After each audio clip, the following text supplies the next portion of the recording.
Welcome to Digital Nation, your weekly tour of the best from local TV channels across the UK. In this week's show, we visit a tram museum in Glasgow, create a historical map in Sunderland, and go indoor caving with some scouts in Cambridge. If you want to contact us, then you can use Twitter and the hashtag Digital Nation. First up this week, we're in London, where there's an unusual puppet theatre moored on the River Thames. The puppet barge is keeping the art of string puppetry alive, using the traditional form of marionettes, so both young and old alike can enjoy the special theatrical experience for years to come.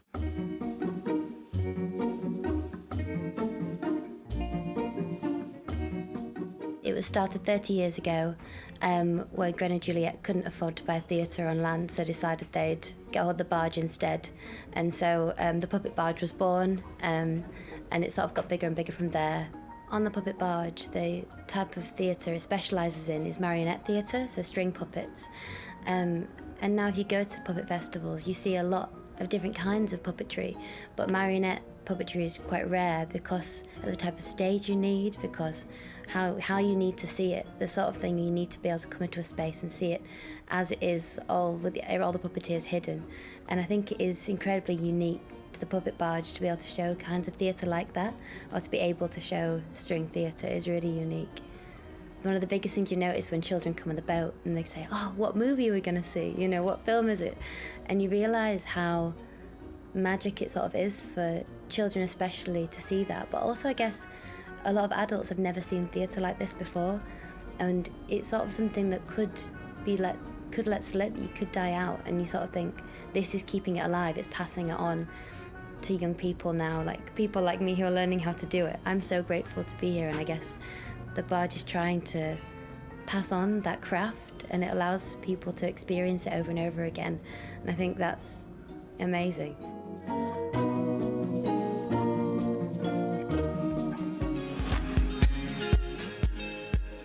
Next, we visit Bristol, where an ex-soldier who, after finding himself bitten by the bug of motorbike racing, is defying the odds by continuing to race even though he tragically lost an arm in an accident. Not to be deterred, he's setting his sights on qualifying for the Isle of Man TT.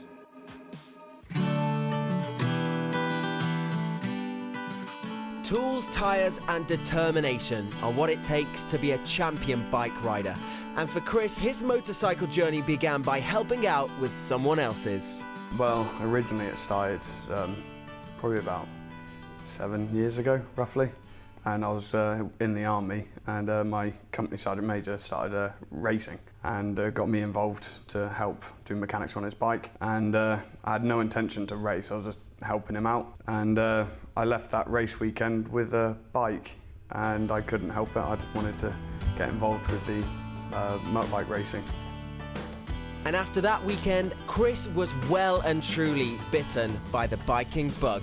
But a tragic accident would bring his passion for riding motorbikes to a grinding halt. I had a bike accident, and in the process I lost my left arm. My right arm's rebuilt, broke my back in quite a few places. And while I was still in hospital, I thought, how would I ride again? And now with his specially equipped cycle, Chris has set his sights on pole position at one of the world's most famous races. I want to make it to the TT races, which is in the Isle of Man, and it's very impressive to watch. And again, it was my dream to do it when I was in the army, and I was starting to race to make it to the Isle of Man. But by competing, Chris isn't just out for his own glory. He hopes that he can pave the way for more disabled riders. At the end of the day, if I end up helping people to keep their mind safe, I think it'll be worth it in the long run. If I can give them a passion to actually keep moving them forwards, if I can give people that mental drive to try and get their mind recovered with the body, that's why I want to make a disabled team, to show people that it is possible, that life doesn't end after injury and life doesn't stop for you, so why do you have to stop for it? 54 years ago, 250,000 people lined the streets of Glasgow to say farewell to the last procession. There's still a strong link to the collection of trams housed in the Riverside Museum, which at the time gave people of all classes, jobs and ages the ability to travel around the city. My name is John Messner. I'm one of the Transport and Technology Curators here at Riverside Museum in Glasgow.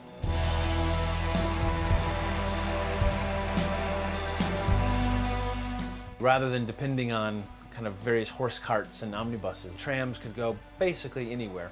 They can go north of the river, south of the river, east and west. At the end of the day, it was kind of the veins getting people around the city of Glasgow. And I think that is still reflected in the fact that it's been 54 years since the trams left the city streets, yet they're still very highly kind of regarded and remembered.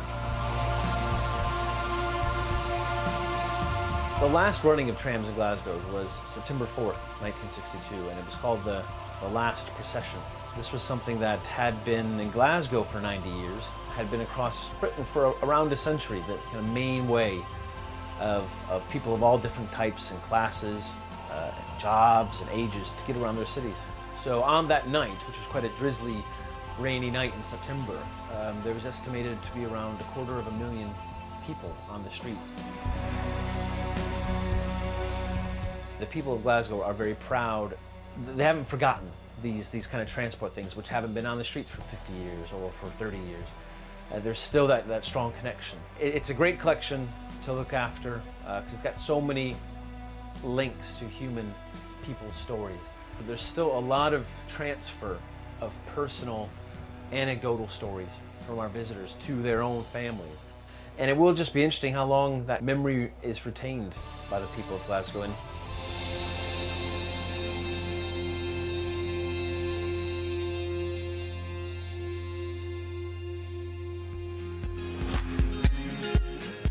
on Wearside, there's an artist who's created a unique map of his local area. Called the Mackham Maps, they are illustrations of memories of Sunderland submitted by local people over the past 30 years. He's now assembled them and showed the finished piece to Made in Tyne and Wear. Ian, you're the artist who's responsible for the Mackham Maps. Tell me about the project. Well, the Mackham Maps actually started 34 years ago. I hit on this idea of people maybe looking at buildings, looking at why they like the building. And so I just got people to do little drawings, and sometimes people would do a little map as well. And it actually started from there. This is some of your work, isn't it? That is actually one of my maps, yeah. And what does this tell us? This is a map. I grew up at Town End Farm Estate.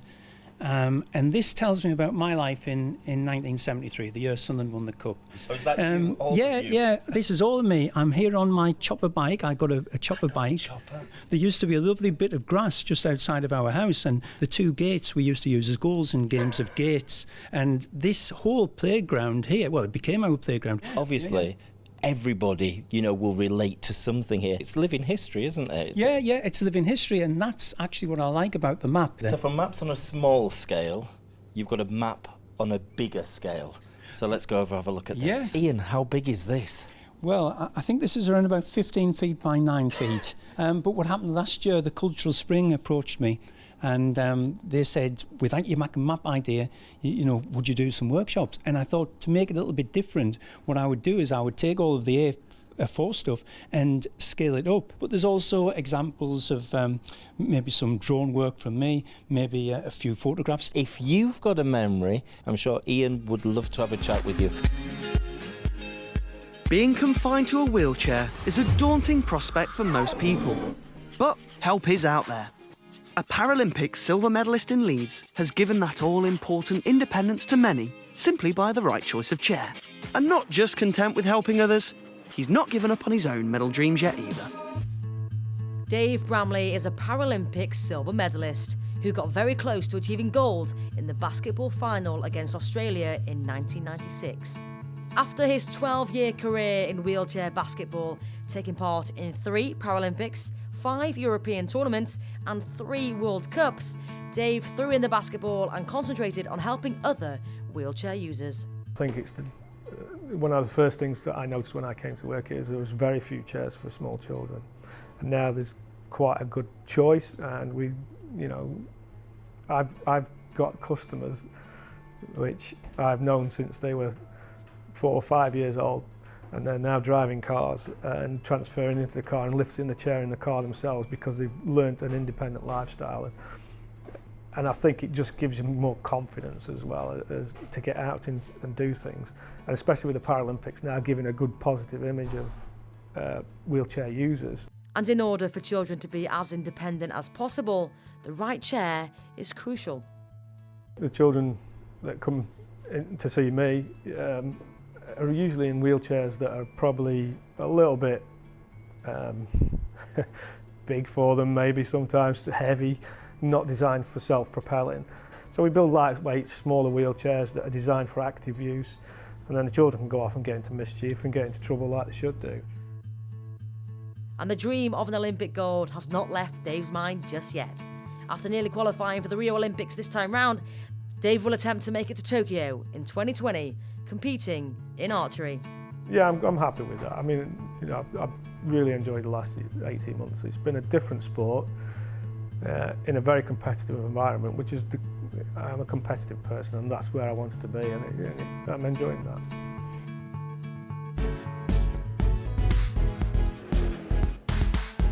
And that takes us to the end of part 1, which can only mean it's quiz time. In which county is the UK Prime Minister's official country residence checkers? Is it A, Buckinghamshire, B, Hampshire, or C, Surrey? We'll let you know after the break.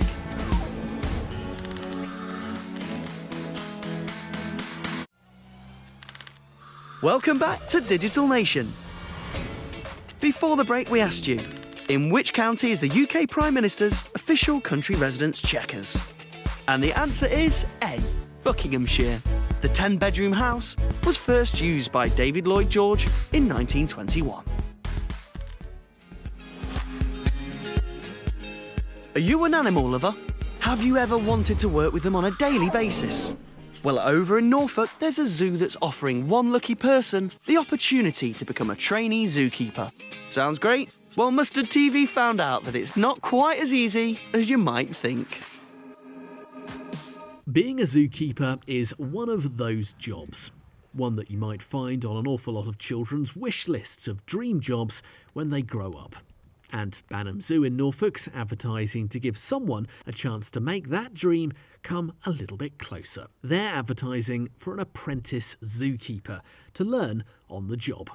Mike Willam's their animal manager and says it's not as easy as some people might think. It's actually very, very hard work, and it's hard work in some of the worst weathers you can imagine. And that's not just in the winter. I mean, I think we're predicted to get temperatures of 30 degrees this week. Well, if you're working with things like marmosets and tamarins, well, their house is going to be touching, you know, in Fahrenheit 90, maybe 95 degrees in there. They've still got to be cleaned out, they've still got to be fed, so it can get a little bit hot. The role is expected to be extremely popular. Apprentices do start small, mainly helping out with the domestic animals, before working their way up through the animal kingdom over the course of a year.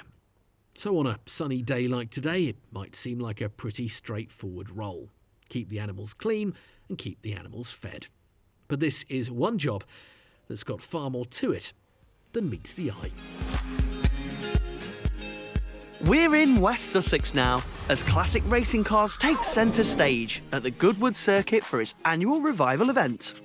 It's not all about cars though, as there's also a chance to step back in time and experience a touch of nostalgia. Now, where did I put those flares?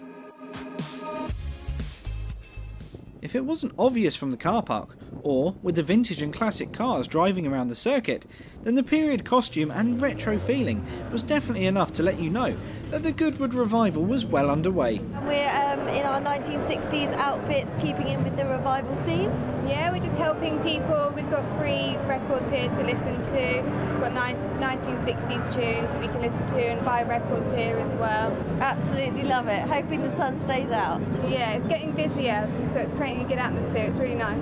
We've come to make sure everybody's well entertained today, and we are the Holiday Camp Yellowcoats. This is our first time, so we thought rather than be like everyone else, run of the mill, we would be here in our Maplin's holiday camp outfits, ready to give everyone a good time. Heidi hi! Hody ho! The event attracts classic car enthusiasts from all over the world, as well as a few famous faces, and some even come to race in the various trophies held over the weekend. It was a fantastic weekend, both on and off the track, but it's a farewell to the revival until next year. Still to come, honeybees in Cardiff and indoor caving in Cambridge. But first, Creative Kingdom is hotting up. If the Egyptians invented boats, the Germans cars, and the Americans aeroplanes, what mode of transport did Britain give the world? Enter Sir Christopher Cockerell. Part of the elite team who developed radar during World War II, he became obsessed with making things hover, starting with a vacuum cleaner, a coffee can, and an empty tin of cat food. In 1955, he created a working model of a hovercraft in Cowes on the Isle of Wight, and tried to sell his idea to the military. But the Navy thought it was more of an aeroplane. The RAF considered it a boat, and the Army didn't know what to make of it. After 4 years, it finally fell off the classified list, and with some assistance from the government, he successfully operated the first hovercraft from Calais to Dover in 1959. Proof once again that when it comes to creativity, innovation, and putting the wind up the skirts of public transport, it cows mint. One of the most devastating natural disasters the world has experienced in recent times was the Japanese tsunami of 2011. The sheer force of water destroying everything in its path. At HR Wallingford in Oxfordshire, they're working on ways to protect future coastal defences with a new realistic wave simulator. HR Wallingford and UCL researchers are working to test the coastal defences and urban environments to tsunami resistance. Professor Tiziano Rossetto is one of the researchers behind the testing and believes there is a way we can prevent the disaster. Tsunamis can be created in different ways, some through landslides falling into a large body of water, but the most common is when an earthquake happens under the sea bed. The simulator here gives us a unique capability of studying tsunami waves. It's the most realistic simulator of tsunamis. It generates these extremely long waves, which show very different physics from the shorter waves that are generated by, say, wind. And what that is giving us is information on how we calculate the forces on buildings and how far inland a tsunami will inundate. So it's a steel box with an outlet at the front. We have a vacuum pump on the top which draws air out, and then a valve that we control to let the air back in, and that controls the water level inside the tank and therefore the wave that we create in the flume. Because we have control over the air valve, we can modulate the signal and the way the water level changes, and that allows us to recreate the tsunami profile accurately. So we're not just dumping a load of water in or dropping a block in there to create an uncontrolled wave. We have complete control over the waveform that we're creating. So yes, it gives us the most realistic tsunami that we can model. Since 2004, the number of lives lost to tsunami, which is just under 300,000 people, is equivalent to the number of people who have lost their lives through car accidents in Europe. So that actually sort of puts it into perspective as being, a major natural hazard. It's really important for us to be prepared for tsunamis, to be able to defend our coastlines, to be able to defend our coastal communities, and major infrastructure like nuclear power plants, which were damaged, for example, in the last Japan event. Caving is one of those pastimes where you probably know you're going to end up getting rather cold and pretty wet.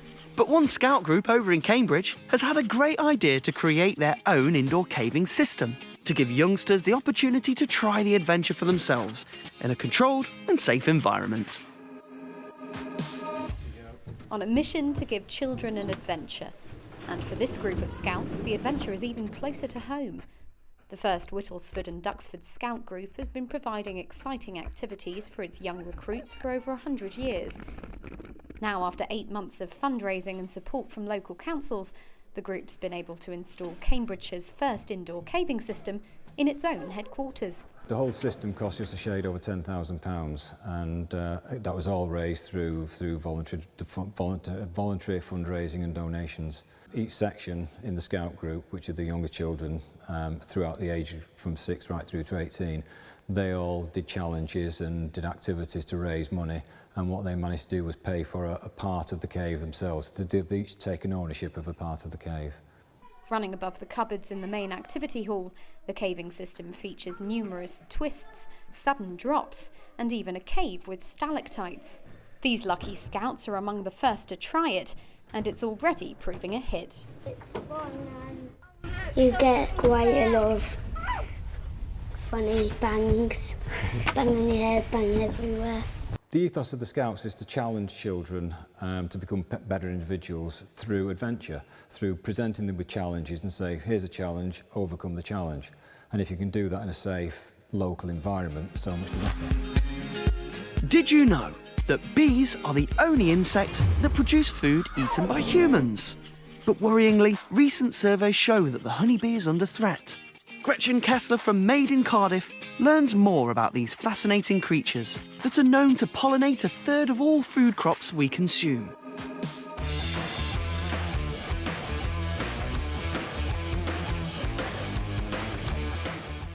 So how do you collect honey from a bee?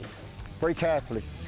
Smoke is going to force the bees or fool them into thinking that there's a forest fire. So once we've smoked them, they'll be preoccupied with gorging themselves on honey and they won't bother us so much, and it makes them a little bit more lethargic. Underneath there, you leave it up. And if you do the same now the other side,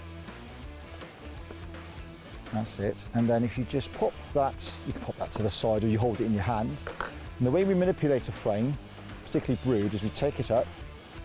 So you can see they start to put honey in here. Oh yeah. Wow. But particularly with brood, and if I've got the queen on the frame, I don't want her dropping off. So I always inspect frames over the hive, so if I have the queen, and she's right on the bottom here, I don't lose her. But I also try and keep the face vertical. So they're gorging themselves now, right? Is that what they're doing? They are. Look at that guy. Yeah. So now, if you do the same sort of thing, this is all honey, and they cap that, that tells me that this honey is ripe and is ready to remove. We want to remove as many bees as possible. So bounce it between your finger and your thumb. A nice firm shake down like that. And then what we do, pop that in there. And I'll quickly put the lid on so that they can't get in. And now we're going to do the same for all the frames that are ready to take off.